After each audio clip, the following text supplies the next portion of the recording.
also need to break away the snow on the other person's side. Whoever's got the least snow on their side at the end wins the game. Pretty simple game there. This is a game that I missed out last time we were around in this area, and it's called... I always get confused between Roadhog and this game. It's called Swift Swine. Of course it is. So yeah, the way this game would work is it's basically just a very simple pig race. This is actually one of my least favorite mini games in the Funland. Not because it isn't fun, because it is fun, but just because it's not very inventive. I don't think it's just like it's when they just added the ability to be able to ride around on pigs, and I just added a very, whoa, this didn't used to happen. Okay, maybe it doesn't really work properly, but yeah, they just added the ability to ride around on pigs, and so I just did the most simple, basic, boring pig race in the world. And there are a few obstacles and like twists around the course, especially this bit around here where you need to like go up a ladder, which is quite cool, and it is still quite fun to play, especially when there's a bunch of people racing around. It's a really good 4-player game. But yeah, very simple kind of pig race going around here, and then whoop, that was my face very close up. And then this bit here is quite cool as well, because as you go over the pressure plates, it would lift up fences and stuff. So yeah, very simple, but there's no twist to it, and it's pretty ugly as well. It's kind of just pink and black walls, so it kind of doesn't really stand out very much. But yep, this is it. This is my Swift Swine minigame, and I am stuck inside of my Swift Swine minigame. So let's go and just use a block to... Oh, whoopsie doodles. Yes, use a block to get out of here and break that away. Even though I'm not saving, I don't want to leave it too messy. All right then, these are all done. All of those mini games over there have been shown. So let's instead go and keep on moving down this way. And this is one of the other games. I mentioned Beat the Heat earlier, but this is one of the other games that used to be a Employee of the Month mini game. So I think it was called... It wasn't called Sheep Shuffle then, it was called something different, but then I changed the name and then changed the rules slightly. But basically there would be a bunch of sheep in these pens. They would all be dyed different colors. There'd be 2 green, 2 red, 2 blue, and 2 yellow. They would all be like shuffled around in the middle. They'd all be sheared, and basically someone needs to try and remember which sheep were which color. They move them using the leads into these pens here, and then when the grass, they of course grow their wool back, and you can see how many points you did. It's a really fun game. I love this game. The only problem with this game is the fact that you have to wait for like 5 minutes for all of the sheep to grow their wool back. So it's not a fast-paced game when you're waiting to see the results, but sometimes it can be more fun because it's really tense. Like when you're there watching and you don't know what sheep is going to be which color, it's really tense to try and work out. And it's definitely much better now you can use leads compared to the version where you had to try and use like hay and stuff where, yeah, that was just way too difficult. Right then, moving on. Here we have my big toilet. Actually, it's not a toilet. It's actually, I think it's supposed to be a sink because that's meant to be like a leaky tap. I think it's called, yeah, the leaky tap. Here is a plunger here though. And basically the way this game would work is, how do I say, I don't even know how to do the redstone. So, is it going to be... Oh, yeah, I think this button here. So I think there's a bunch of mine carts in this dispenser. And if I press this a bunch of times, it will go and set them all whizzing around the track. And then I would need to go up to the top here. And I basically need to shoot the mine carts as they drop down from the tap. So that's kind of why it's a leaky tap. That's kind of as if it's there leaking. It will then land and kind of loop around again. So let me see if I can actually hit one of them. Oh, did I get it?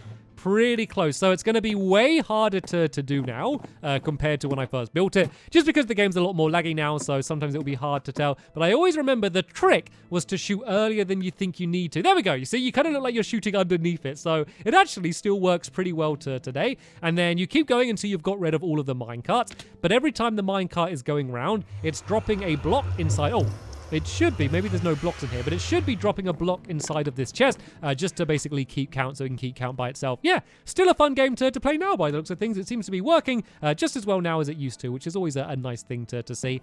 Anyway, we did miss a few mini games around this area from earlier, so let's go back here and get these so we don't miss them. This one's called Swapsies. It's very similar to Connect 4. The difference is that you keep swapping. So I think you only need to connect 3 and then swap around. So basically, you press these different buttons. The color is just to line up with the colors down there. So when you press it, you know what's going to happen, where it's going to drop down to. And basically, I need to try and get 3 in a row. I have changed it a little bit because it used to use sand and gravel. I've now changed it so it uses the cyan and orange colors. The big twist with the game is that once you get 3 in a row, you swap sides. So say if you get 3 in a row, then you swap sides, you might actually be setting up your opponent when you were trying to set up the game for yourself. So it's kind of a little bit confusing in that way, but still a lot of fun. And then you can basically pull this lever here, and then that will go and drop all of these down, put them into a chest, so the game's very easy to reset. So basically, pull that lever twice, and then we're ready to go and play again. And there's loads and loads of kind of room up there. So you can play the game again and again and again and again before you actually need to go up and reset it all. Right then, this is the only game in this area that we missed out earlier. And this is another fun one. This one's called Fire and Water. Once again, a little bit like a board game. The way it would work is that there's a bunch of people that put down fire, and they need to spread the fire. The other player needs to put down water to try and put out the fire. And it's basically how much fire is left on the board at the end is how many points the person with the fire gets. That's a pretty simplified version of how it works. But yeah, if you want to see a proper game of me playing it and explaining all of the rules, go and watch the video. It was a lot of fun, that game. It was a really fun video as well. Like, some games are really fun and some games aren't as fun, but just had really close, exciting videos. And we're going to constantly see that tap dripping away now for forever. This game over here is called Drop It. This game works by, you have a stack of your color wall, or I think 50 blocks of your color wall, sorry. You push this hopper minecart down into the game. You go inside of it, and then this door will shut to lock you in. And what you need to do is try to get rid of all of your blocks. And you do that by dropping them down here on the floor. When they drop down on the floor, the minecart with a hopper will be going underneath and scooping them all up. Yeah, all up. Can you see them all kind of getting taken away? That's because the hopper's picking them up. The light on the floor kind of shows what area the hopper's in.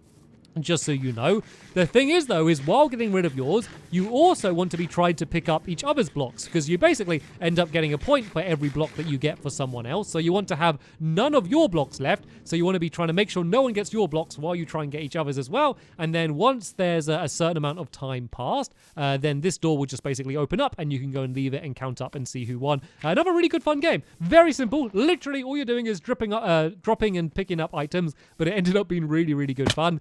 This is another kind of board game-like game. I didn't actually build these games right after each other, but these are a few more strategy games, and this one's called Raystone. And the way this one works is basically you need to try and light up this redstone light in the middle, and you'll do that by placing down redstone, and you basically take turns placing down a block of redstone, trying to make a trail that leads its way to the middle here like this, and then once it gets to the middle, and oh, that didn't used to happen.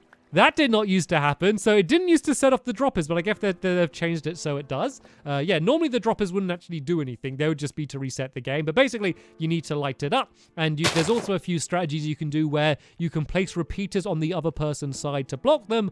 Also, if you break away one of your redstone, I think you can then place like another 2 blocks somewhere else, so it was a really deep strategy game, and then there was a really fun way to reset the game where it would just go and set off all of the water, but it looks like it's not working properly because it looks like when I placed the redstone over the dropper, it set it off. It didn't used to do that. I guess they've changed, once again, the way that redstone works. So I could fix this game. It might just be a case that we don't have the cool way to reset it. But it's a bit of a shame that it doesn't work the way that it used to.